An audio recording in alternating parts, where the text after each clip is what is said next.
Hey, what's up, everybody? This is the halftime chat for Purple Update Live, coming live to you from the purple couches of despair.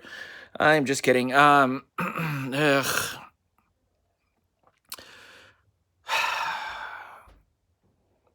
Yeah, I know that the crowd is into it, which is good. There were some boos at the end of the first half for the Vikings, seemingly taking their time with only a minute left in the half. Granted, the clock was stopped, but the crowd wanted to see some more hurry up stuff. I'm trying to figure out exactly what is going on here. It's hard when you're missing your top two running backs. I get that. They're not getting a whole lot of push up front. Boone hasn't really gotten anything. That extends to the pass game because then you can't do as many play actions, and that's how you end up with, 2 first downs, 26 yards on the half. The good news is that we're up by 1, so we basically just have to beat them by 2 points. Or, no, just tie them. I'm kidding. Tie them in the second half, and you can win the game. But there's not a whole lot of positivity to build off of from the first half. Outside of the 3, should have been maybe 4 turnovers. I only saw the one angle they kept showing, not the final angle, but it doesn't matter. You can't rely on this many turnovers. That would have been 11 in 6 quarters for this defense, which is amazing, and obviously I would take it. But you're going to have to move the ball at some point. You're going to have to stop them on defense using, 3 downs and a special teams unit as opposed to turnover after turnover after turnover. The good news is that Aaron Rodgers is looking every bit as sloppy as I have been talking about. Aaron Rodgers in 2014, that would have been a touchdown at the end of the half to Devontae Adams, for example. He's just off a little bit. There was that other, I think it was like a halfback screen in the flat to Williams that McFarland was talking about would have been a huge play, even though Kendricks was right there. It would have been probably a first down, but not some huge play. He overthrew him on that. He just is off. There's a few other examples of that, but at the same time, Cousins doesn't look great either. Outside of that throw to Diggs, he's just been... There was that early second quarter where they had the 4 receivers spread out. He was in the shotgun. He got the ball almost immediately. Then he almost intentionally grounded it right away, like into the feet of, I guess Kyle Rudolph was close enough for it not to be intentional grounding, but he did it so quickly that it was almost as if he just was like, nope, like no deal to play. I don't know if they were looking for one specific thing, and if they didn't have that, just, I guess, take the knee. But why would you run a play like that? I don't know. I don't understand that. Why he did that, and just some of the other decisions that he's making. That having been said, some of the play calls are weird too. They just... I know you can't rely on the play action as much when the run game isn't working, and when you have a third string guy in there, even if the run game isn't working, they respect Dalvin Cook more than they do Boone. But... And I don't want to side with Booger on this one, but the secret, his name's Booger. Ugh. And he's more successful than me. Why God? The double end around Diggs throw to Cousins, which is a fun joke because it's like, well, now Diggs sees how hard it is to complete a forward pass in the NFL. Maybe he'll keep his mouth shut, but then you go deep on that double move on the next play. That was strange. If you're having issues connecting down the field, do more slants. At least try a screen to Boone or 2, because those really are more the bread and butter of Dalvin Cook lately. It wasn't so much him running between the tackles. It was, a lot of his ability to open up the game with the screen and then at least early on and then go from there. But yeah, I think they're hurting not having those guys. But both offenses just feel really disjointed. But the Packers are at least moving the ball here and there. The Vikings haven't moved the ball at all. So I'm a little perplexed, a little down about it. They really have to come out on a completely different wavelength in the second half. I don't think the Vikings are doing enough. And by the Vikings, I mean Zimmer in regards to getting pressure. Rodgers is taking forever to throw the ball per usual, but he's also had the ability to do that because we're not getting a ton of pressure on him. On the other side of it, they got to start chipping Za'Darius on the left side of the line. Reef is just getting murdered. Put Kyle Rudolph over there. Put CJ Ham back there on that side. He's disrupting a lot of the stuff. I think if not for that, maybe we would have picked up some other first downs, or at least the run game could have done something here or there to make you feel a little confident moving into the second half of the game, but that hasn't been the case. So for the love of God, people do that to us all the time. What was the Chiefs game? They had two of their linemen out, and they seemingly stopped both Everson Griffin and Danielle Hunter. Why can't we stop one guy who's not as good as either of those guys?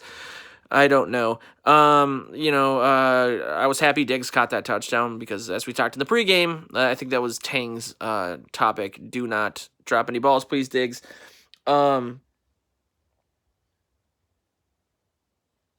Randy Stone says that Cousins has reverted to game manager mode. I don't think it's that. I just don't think, and I've been on this all year, so I don't want to deviate from it, but they aren't running the plays that we talked about. They're doing the too cute stuff, I guess. Spreading, wide outs, spreading the ball out, doing trick plays, throwing it deep for no reason when you can't complete a pass. I just think that's bad play calling. I don't think, but at the same time, I know that it's hard to set up the play action.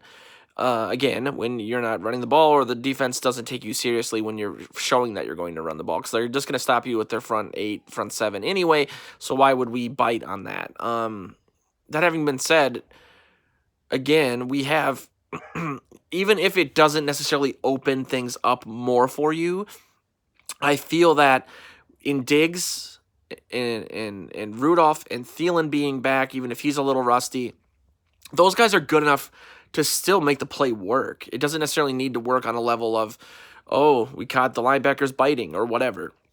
Play him straight up and do it anyway. I just think you're good enough to do that, and I think it also brings the comfort level that Cousins goes back into doing what he's done well, so on and so forth. I'm just seeing a lot of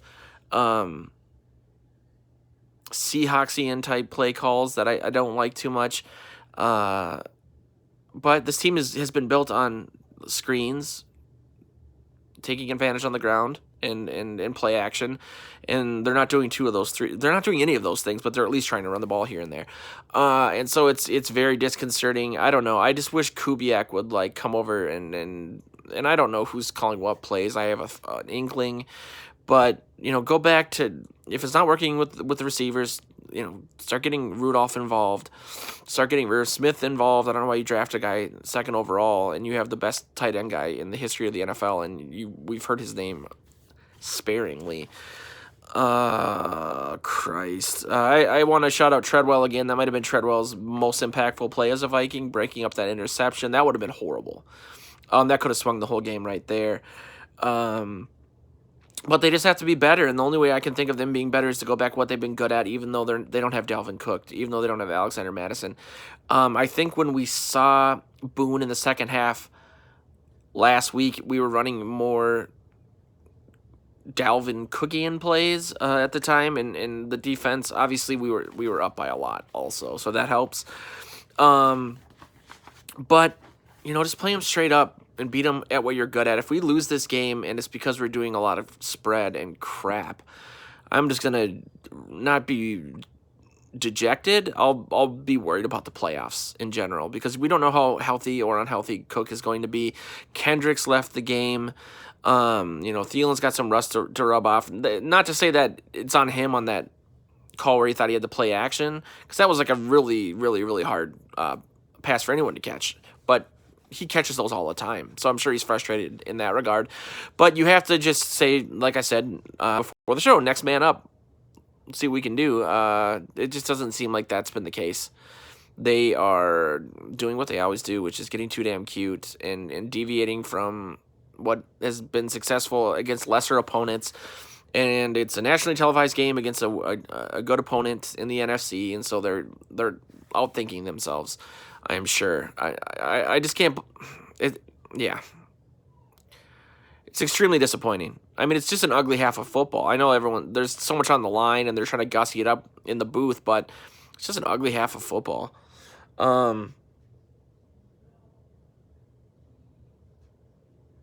C-Town Man said the offense is playing scared. We need to open up the run game via the pass game. Yeah, but we have to do it. Again, you can do it. You can still run the same play action plays, screens. They're just seemingly doing what has never worked this season. And Boone isn't going to. I don't know. It's just extremely disconcerting. I have a very bad feeling about the second half. They just look bad on offense. I mean, it is play calling, but it almost looks like both offenses are sleepwalking. Like the lack of up tempo stuff on both sides at the end of the first half was just like, is this a preseason game or like an exhibition game, or is this like a game with the division on the line and potential number 1 seed for the Packers, so on and so forth. So we will see. I'll be back after the game. I'm just a little perplexed by all of it. I don't know. Yeah. That Tang says that it's been garbage run blocking all game. I will say the Vikings offensive line, any positive steps they've taken, they're not having a great game either. But you can help them, at least in the passing game. You can chip. Don't be too proud to do it. Just for the love of God, do it. It sounds like the game might be back on. I will be back after the game, and I will do a show tomorrow morning also when I collect my thoughts. And I might have an announcement by then. I'm kind of preoccupied right now. I'll explain maybe after the game or not. It's it's Christmas related. So I'll see you guys after the game. Just tie them in the second half and we win. That's all we need, right? I'm sure I'll go upstairs and it'll be a 30-point deficit, but we can hope.